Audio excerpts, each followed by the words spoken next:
कृष्णा श्री राधे सभी को। तो नास्तिक को क्या हाल है। मुझे पता है कोई नास्तिक की वीडियो देखेगा नहीं, लेकिन बाद में ज़रूर देखेगा, तो उनको पहले से हेलो कर देता हूँ।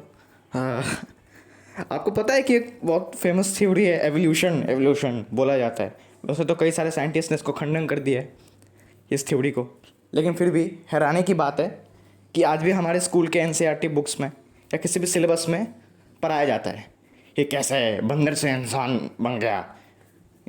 मतलब अजीब अजीब थ्योरी जिसको बोलते हैं।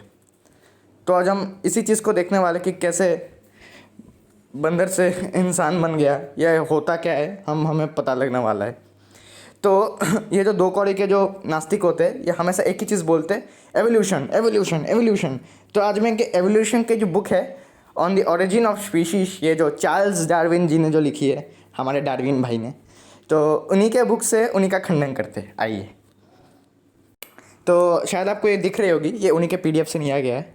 तो एक चीज़ आप देखना है यहाँ पे कि वहाँ पे क्या लिख रही है। By this process long continued it seems to me almost certain that an ordinary hoofed quadruped might be converted into a giraffe. तो यहाँ पे ये कहना ये चाह रहे हैं, मैं आपको समझा रहा हूँ कि जैसे चार पैरों वाला जानवर होता है, चार पैरों वाला, ठीक है। अब उसको आप घोड़ा भी ले सकते हो, उसको आप खच्चर भी ले सकते हो। खच्चर यानी डोंकी, डोंकी। तो ये वैसे ये नास्तिक तो वैसे भी डोंकीज़ है, तो इन्हीं डोंकी का एग्जांपल ले लेते हैं, खच्चर का। तो ये यहाँ पे ये बोलना चाह रहे हैं कि खच्चर को अगर आप किसी बेटर एनवायरनमेंट पर रख दो तो वो अब पीढ़ी पर, आई थिंक मुझे यहाँ तक बोला जाता है, एक सेकेंड, कि अगर आप खच्चर को किसी बेटर एनवायरनमेंट में खड़ा कर दो तो खच्चर भी बाद में जाकर जिराफ बन जाएगा। तो मैं वैसे कई सारे साइंटिस्ट यहाँ पे तो ये बोलते हैं कि हर एक जानवर में उसका खुद का जीन्स ही पाया जाता है। तो खच्चर में खच्चर के जीन्स मिलेंगे, जिराफ में जिराफ के जीन्स मिलेंगे, वैसे ही हाथी और चूहे में भी उन्हीं के खुद के जीन्स मिलेंगे। तो फिर ये कैसे पॉसिबल हो सकता है कि खच्चर बाद में जिराफ बन गया? हाँ, वैसे तो ये तो यही वाला लॉजिक देते हैं ना। इनसे एक सवाल पूछा गया था कि वेल जो है, वेल कहाँ से मतलब आए अस्तित्व में। इनके एक गधे साइंटिस्ट ने बोला था कि भालू, जो भालू होते हैं हमारे भालू बाबा, ठीक है, तो भालू जो पहले शिकार करने के लिए समुद्र में जाया करते थे। समुद्र में जाते जाते जाते ये ऐसे मतलब और एक एनवायरनमेंट को अडाप्ट कर लिए कि बाद में जाके ये वेल में परिवर्तित हो गए। क्या बात है, मतलब सोच रहे हो। ये गधे बोलते हैं कि ऑर्गेनिज्म में म्यूटेशन के माध्यम से ऐसा प्रोसेस होता है कि वो बाद में जाके बेटर अडेप्ट कर पाते हैं। इसलिए मछली जो है ना, मछली जल की रानी है, जीवन उसका पानी है। तो मछली जो है वो मछली बाद में जाके इंसान बनती है। तो आप खुद अंदाज़ा लगा सकते हैं उनके खुद के लॉजिक्स कैसे है, जो हमारे डार्विन भाई ने लिखे हैं। और डार्विन भाई क्यों लिखे हो आपने ये सब? वैसे डार्विन की इस बातों में एक बार एक व्यक्ति थे, डॉक्टर लिस पेटनर, जो बायोफिज़िक्स और फिज़िक्स इनकी जो फील्ड थी, इन्होंने ये यूनिवर्सिटी में पढ़ा चुके हैं। ये कौन सी यूनिवर्सिटी पढ़ाते वो याद नहीं है मुझे, लेकिन इन्होंने भी ये बात को खंडन किया है कि ये जो डार्विन बोलता है ना कि ऑर्गेनिज्म में म्यूटेशन के माध्यम से बेटर अडाप्ट कर पाते, जो एवोल्यूशनिस्ट जो हमेशा चिल्लाते रहते एक चीज़ को लेकर, पर इन्होंने इस चीज़ को खंडन कर दिया। आइए बता दो कैसे खंडन किया है। इनका एक बुक है, उस बुक में इन्होंने कुछ लिखा है, वो आपको मैं दिखाना चाहता हूँ। तो ये देखो यहाँ पे लिखा क्या है, उन्होंने उन्हीं के बुक से लिया गया है। Among all the mutation that have been studied they aren't any known clear examples of mutation that has added information. तो यहाँ पे मैंने एक स्क्रीनशॉट लिया था, आप देख सकते हो कि यहाँ पे क्या है। In all the reading I have done in the life of sciences literature, I have never found a mutation that added information। कि यहाँ पे ये बोलना चाह रहे कि अपने सालों तक मैंने जितना स्टडी किया है, दशकों तक, मैंने कहीं ऐसा नहीं पाया है कि किसी भी तो आपने तो देख ही लिया क्या बोल रहे थे वो ये बोल रहे थे कि अपने दशकों में मैंने जितना भी स्टडी किया ऐसी कोई भी इन्फॉर्मेशन नहीं मिली जो जेनेटिक इन्फॉर्मेशन ऐड करती हो। वैसे एक चीज़ मुझे यहाँ पे याद आया, इनका बुक का नाम तो मैंने बोला ही नहीं आप लोगों को, रुको एक सेकंड। इनके बुक का नाम है नॉट बाई चांस। ये शायद आपको शायद से गूगल पर सर्च करने पर मिल जाएगा। तो ये है बुक, आप देख सकते हो, नॉट बाय चांस, जो डॉक्टर लीस पेटनर ने लिखा है यहाँ पे। ये बुक आपको मिल जाएगा अगर आप अमेज़ोन से खरीदोगे तो आपको पता चल जाएगा। पर इसके रिफ्यूटल में जो एवोल्यूशनिस्ट है वो एंटीबायोटिक कुछ चीज़ें, एंटीबायोटिक कोई एक थ्योरी है वो हम पर थोपते, ये बोलते हैं कि अगर म्यूटेशन से बैक्टीरिया स्ट्रांग हो सकते हैं तो बाकी जितने भी जानवर है वो भी स्ट्रांग हो सकते हैं, बाकी जितने स्पीशीज है वो भी स्ट्रांग हो सकते हैं।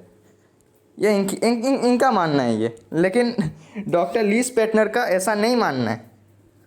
तो ये एंटीबायोटिक रेजिस्टेंस का जो फॉर्मूला ही बार बार थोपते रहते, तो इनके मतलब इस बात का भी खंडन किया यहाँ पे लीस पेटनर जी ने। उन्होंने ये बोला, scientist have studied how streptomycin and other mycin drugs keep bacteria away from growing and how point mutation makes bacteria resistant to a drug. They found the molecule of the drugs attaches to the matching site on ribosome. अभी अब ribosome क्या होता है मुझे नहीं पता, इतना पढ़ा लिखा नहीं हूँ मैं, पर जहाँ तक मुझे पता ये खंडन ही कर रहे हैं वहाँ पे उन लोगों का, of the bacteria and interferes with its making of protein. With the drug molecule attached, the ribosome is unable to put the right amino acids together.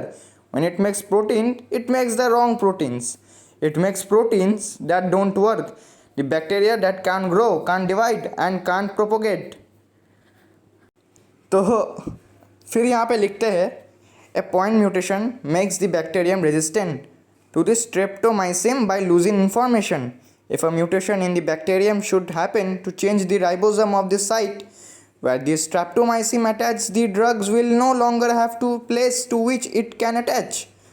The drug molecule cannot attach to the ribosome, so it cannot interfere with its making of protein, and bacterium becomes resistant. फिर यहाँ पे आखिरी line में क्या लिखते हैं, must on the average add information even though resistance is gained, it's gained not by adding something, it's lost information. तो यहाँ पे ये बोलना चाह रहे थे डॉक्टर लीस पेटनर की, तो बेसिकली वहाँ पे ये बोला जा रहा था कि एंटीबायोटिक्स के रेजिस्टेंस में भी एंटीबायोटिक्स के जो प्रति जो हमारी रेजिस्टेंस होती है उसके पहाड़े जाने के प्रोसेस में भी जेनेटिक इन्फॉर्मेशन का लॉस ही होता है। अब मेरे को एक बात बताओ एवोल्यूशनिस्ट भाई, कि ये जो डॉक्टर लीस पेटनर ने जो लिखा है, तो इनकी बातों को आप खंडन करके दिखाओ, उसके बाद आप एवोल्यूशन थ्योरी को हमारे सामने लाना। पता नहीं आज तक इस पर बात क्यों नहीं की जाती, फिर भी स्कूल में पढ़ाया जाता है एवोल्यूशन को लेके, जबकि हमारे शास्त्रों सपोर्ट कर, लेकिन ये शास्त्र तो मानते नहीं। चलो शास्त्र मत मानो भाई, ये भी कौन से शास्त्र मानते थे, ये तो खुद बोल रहे हैं यार एवोल्यूशन गलत है। वैसे दो कौड़ी के नास्तिक तो फिर भी एक चीज़ बोलते हुए लाइफ कैसे बन गया, तुक्के से बन गया, तुक्के से, जैसे तुक्के से ये लोग पैदा हो गए गलती से, तो वैसे गलती से लाइफ आ गई। लेकिन ब्रिटानिका एक एनसाइक्लोपीडिया है, वहाँ पे काफ़ी एक प्रसिद्ध नाम है, आपने सुना होगा, कार्ल सैगन, ठीक है, बहुत लोगों ने सुना होगा इस नाम को, बहुत फेमस है ये नाम। तो उनका क्या मानना था इस बारे में हम बात करते हैं। तो यहाँ पे क्या लिखते हैं, the information content of a simple cell has been estimated has around 10 to the power 12 bits, comparable to about 100 million pages of Encyclopedia Britannica। तो क्या इतना बड़ा कॉम्प्लेक्स डिज़ाइन अपने आप बन गया है क्या, ये भी तुक्के से बन गया?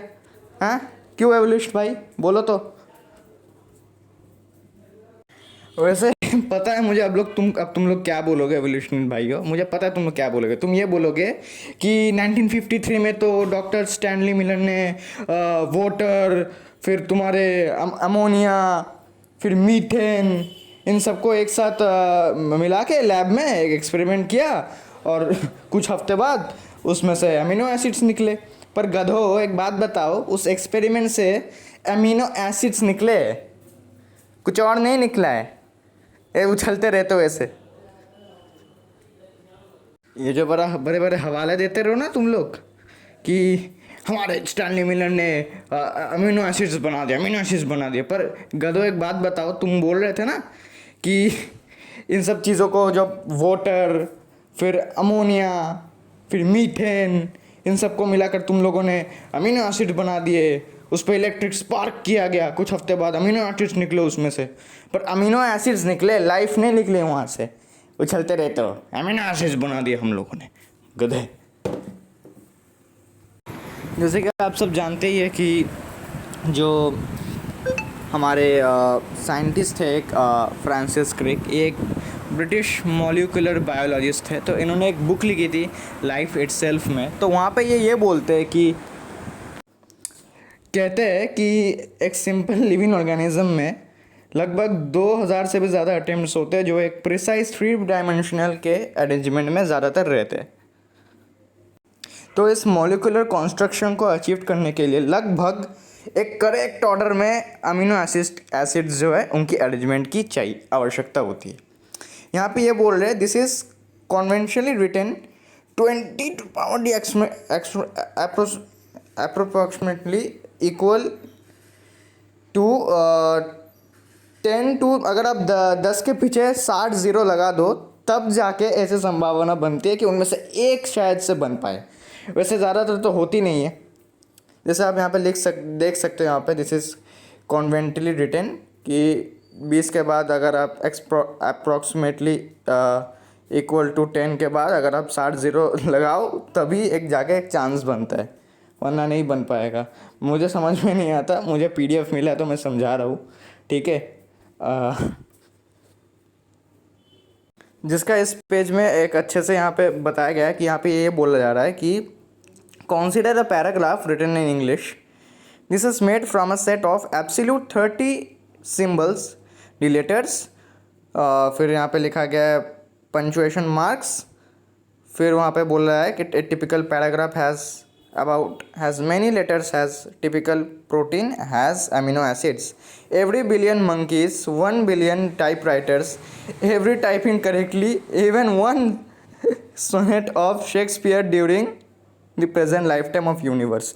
अरे भाई, तो यहाँ पे ये बोल रहे हैं कि अगर 1 बिलियन बंदरों को 1 बिलियन टाइपराइटर दे दो तो शेक्सपियर के 100 मिनट में वो कितना तुक्का लगा कर लिख सकता है। खुद सोचिए ना, ये तो सोचने वाली बात है। कितना गिन पाएंगे वो बंदर, वो भी तुक्के से।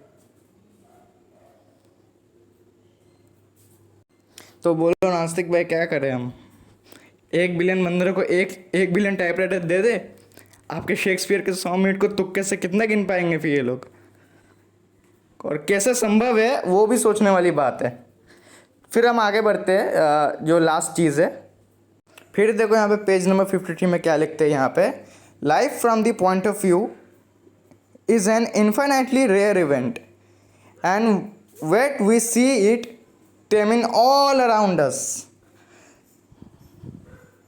तो इस बारे में जो ड्वेन गिश है, जो कि एक अमेरिकन बायोकेमिस्ट है, उनका ये कहना है कि जो यूनिवर्सिटी ऑफ कैलिफोर्निया से ये पास आउट हुए, तो उन्होंने भी एक बुक लिखी थी, जिस बुक का नाम मुझे याद नहीं आ रहा, पर उन्होंने लिखा ये था जो मैं आपको दिखाने वाला हूँ।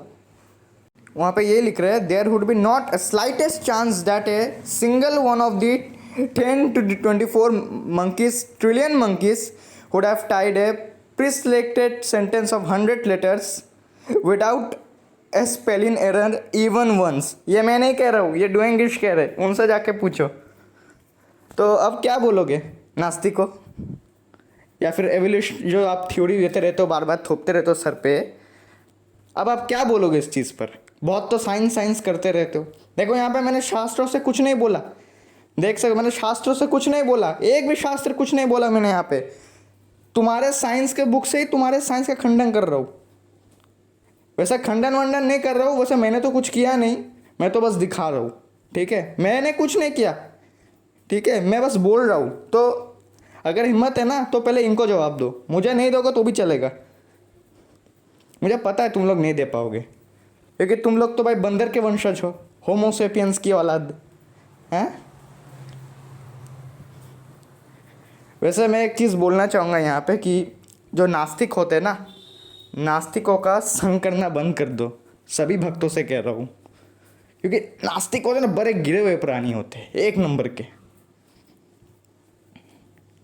कोई लॉजिक ही नहीं इनके बातों का।